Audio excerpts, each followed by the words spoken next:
Bonjour à tous et bienvenue dans une nouvelle vidéo sur quoi? Les enjeux de la tech et du web. Je suis Victor Besset et je suis comme toujours très heureux de vous retrouver. Alors aujourd'hui, une vidéo où on va faire un petit constat, une petite réflexion. Cette vidéo, je la tourne le 9 juin.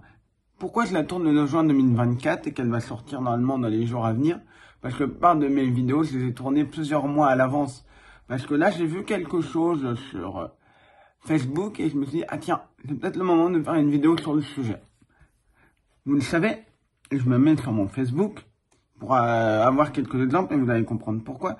Quand vous êtes sur Facebook, vous avez sur la page principale une timeline. Dans cette timeline, vous allez avoir des posts de vos amis, des posts de vos groupes dans lesquels vous êtes. Donc pour ceux qui ne sont pas du tout familiers avec Facebook, ça peut être par exemple quelqu'un qui dit c'est mon anniversaire aujourd'hui, qui va mettre une photo d'un concert où il est allé. Et des fois, il peut y avoir aussi des suggestions de vidéos ou de reels, ou de vidéos courtes.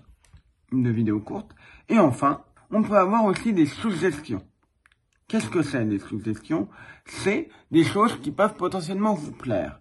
Moi, par exemple, j'ai liké pas mal de pages liées aux Beatles. Je suis passionné par les Beatles et en scrollant, il est possible qu'il me propose des choses liées aux Beatles.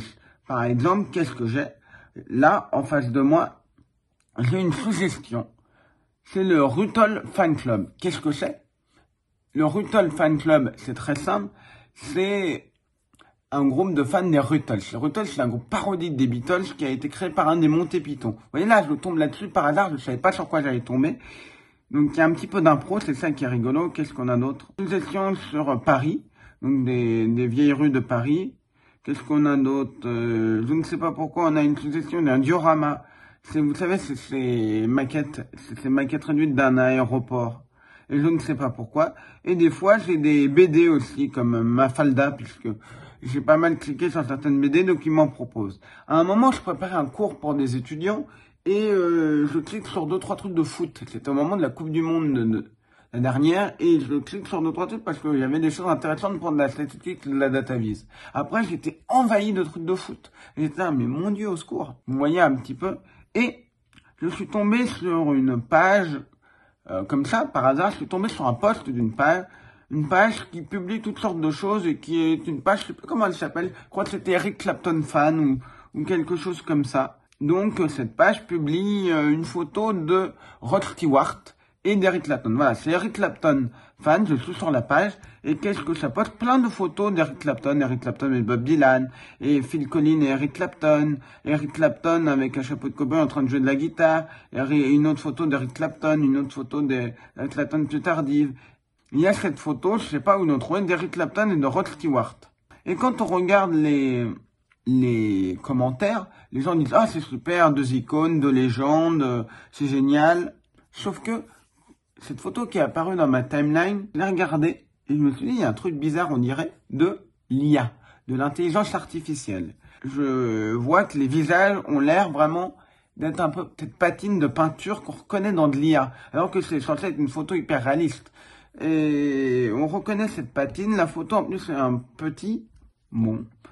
Et donc cette image, quand on a fait une recherche inversée, on la trouve sur une station de rock qui s'appelle Station Rock. Je suppose que c'est une radio de rock 104.3 qui a posté cette photo et qui poste plein d'autres photos, qui poste plein de choses. Une version étendue de l'album Born in the USA, des t-shirts avec la radio, on dirait de la musique d'ACDC, des trucs de concert. Pourquoi elle est partagée? Parce que je pense que les gens se font avoir. La page d'Eric Clapton, c'est une page qui publie toutes sortes de photos d'Eric Clapton. Ils n'ont pas besoin d'avoir d'images générées par intelligence artificielle pour faire le buzz ou faire quelque chose qui attirerait énormément de gens.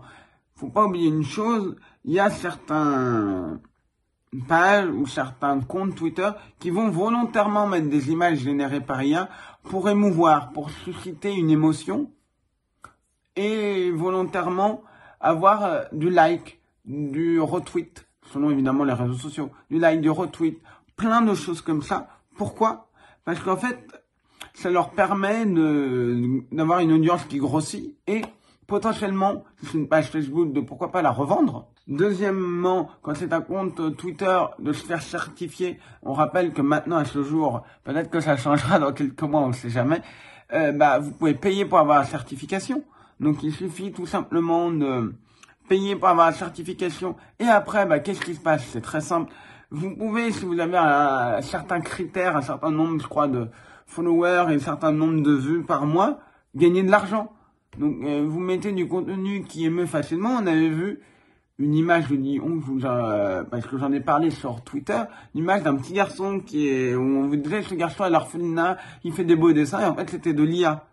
Et c'était une page qui, sur les animaux, qui montrait toutes sortes de trucs pour émouvoir. Regardez ce petit chat, il est malade ou je sais pas quoi. Est-ce qu'il peut avoir des likes? Est-ce qu'il peut avoir des retweets, etc. Et peut-être même que eux ne se sont fait avoir d'une autre publication. Il est possible que peut-être même eux se soient fait avoir par une autre publication qui dit, oh, celle-là, elle est bien, on va la prendre, elle va émouvoir, c'est parfait. Ce serait ça le comble. Donc, faites très attention parce qu'on va avoir de plus en plus d'images qui vont malheureusement, piéger. On peut se dire, ouais, là, c'est qu'une image de Eric Clapton et de Rod Stewart.